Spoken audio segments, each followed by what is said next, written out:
मेरा नाम खुशी चौधरी है। इस मामले में जो एक्ट्रेस थी नेहा मलिक, वो पुरार पुलिस स्टेशन में आई। 1 महीने तक चला, फिर मैंने एफआईआर की, लाइक 10 जैन को मैंने एफआईआर की। कुरार पुलिस की सतर्कता और तेज कार्रवाई से पूरा गैंग बेनकाब हो गया। मुंबई के मलाड इलाके में रहने वाली टीवी अभिनेत्री नेहा मलिक उर्फ खुशी चौधरी ऑनलाइन प्लेटफॉर्म के जरिए Enfield logistic packers and movers नाम की एक कथित ट्रांसपोर्ट कंपनी के संपर्क में आई। आरोपी वैभव सिंह ने खुद को कंपनी मालिक बताकर कम दाम में शिफ्टिंग का भरोसा दिलाया। 4 जनवरी 2026 को मलाड ईस्ट स्थित मावली अपार्टमेंट में मजदूरों को भेजकर घर का पूरा सामान 18 बॉक्स में पैक कर लिया गया। आइए जानते हैं कुरार पुलिस स्टेशन के वरिष्ठ पुलिस अधिकारी संजीव तावडे से क्या है पूरा मामला। इस मामले में जो एक्ट्रेस थी नेहा मलिक, वो पुरार पुलिस स्टेशन में आई। उन्होंने कहा कि उनका जो सामान था, उन्होंने ऑनलाइन एक लॉजिस्टिक इनफील्ड लॉजिस्टिक करके बुक किया था। तो उनके ज़रिए उन्होंने 5 लाख का सामान लेके शिफ्टिंग का तय किया था। वो अपना घर पुरार से लोखंडवाला शिफ्ट कर रही थी, तो हिसाब से उन्होंने बुक किया था। वहाँ से उनका एक तय हुआ था अमाउंट कि इनको इतना पैसा देना है, 24,000। तो उसके बाद वहाँ से उन्होंने सामान ले लिया। जो वैभव सिंह थे वहाँ के जो आरोपी, उन्होंने सामान ले लिया और आगे जाके फिर उन्होंने उनसे और पैसे की मांग चालू की कि हमें और पैसा चाहिए, आपका सामान नहीं देंगे।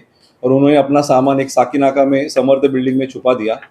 फिर यहाँ पे गुना दाखिल हुआ, धोखाधड़ी और अपहार का।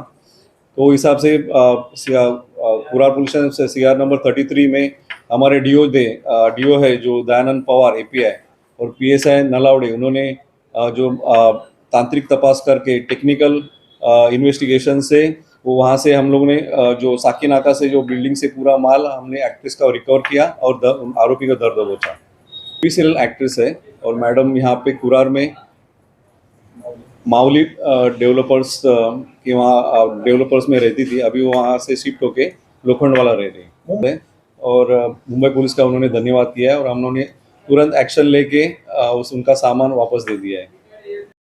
आपका नाम क्या है? मेरा नाम खुशी चौधरी है।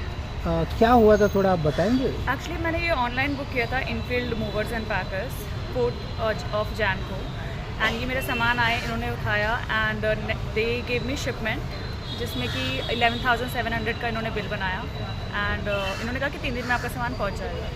नेक्स्ट डे उन्होंने मुझे दूसरा शिपमेंट बना के दिया जिसमें उन्होंने रेट डबल कर दिया था एंड उसका जो वेट था वो भी डबल कर दिया।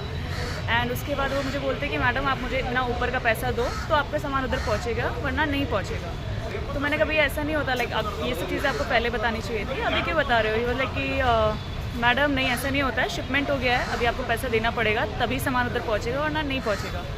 तो आई सेड कि यार लाइक भैया आप ले लो मुझसे पैसे, वापस दे दो, मुझे नहीं पहुँचाना। So he did that with me. Like 1 महीने तक ये सब चला, रोज़ पैसे दे दो कॉल करके कि आपका सामान पहुँच जाएगा, इधर ख़राब हो रहा है। 1 महीने तक चला, फिर मैंने एफआईआर की, लाइक 10 जैन को मैंने एफआईआर की। देन कुरार पुलिस स्टेशन में उन्होंने फिर ट्रैक किया तो एक बंदा पकड़ा गया। उसके पास गोडाउन में, चांदीवली में आई थिंक गोडाउन है, वहाँ पे उन्होंने रेड मारी।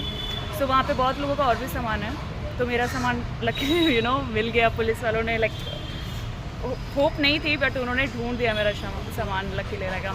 So happy. बट वो लड़का अभी आई थिंक यूपी में है, जहाँ तक कि सर ने मुझे बताया। जो दूसरा बंदा है वो यूपी में है, एक इनके पास है कस्टडी में। This is the case. So online I think नहीं करना चाहिए, वो स्कैम ही चल रहा है आजकल। बेसिकली आपको ये सामान कहाँ पे शिफ्ट करा रहे थे और आप कहाँ रहती हैं? मैं यहीं रहती थी, मौली प्राइड। अभी ये सामान मैं अपने घर भेज रही थी गाजियाबाद, राजनगर। या क्या कहना चाहेंगे, पुलिस ने जो है आपके सामान? नहीं, एक्चुअली मुझे सीरियसली कोई उम्मीद नहीं थी, बिकॉज मेरे पास कोई क्लू नहीं था कि वो बंदा कहाँ है। He was using WhatsApp number, तो हमें उसकी लोकेशन भी ट्रैक नहीं कर पा रहे थे। तो बट CCTV फुटेज उन्होंने ट्रैक किया है, लोकेशन उसकी जहाँ पे भी थी। सो या they did a very good job. उन्होंने लाइक महाराष्ट्र पुलिस।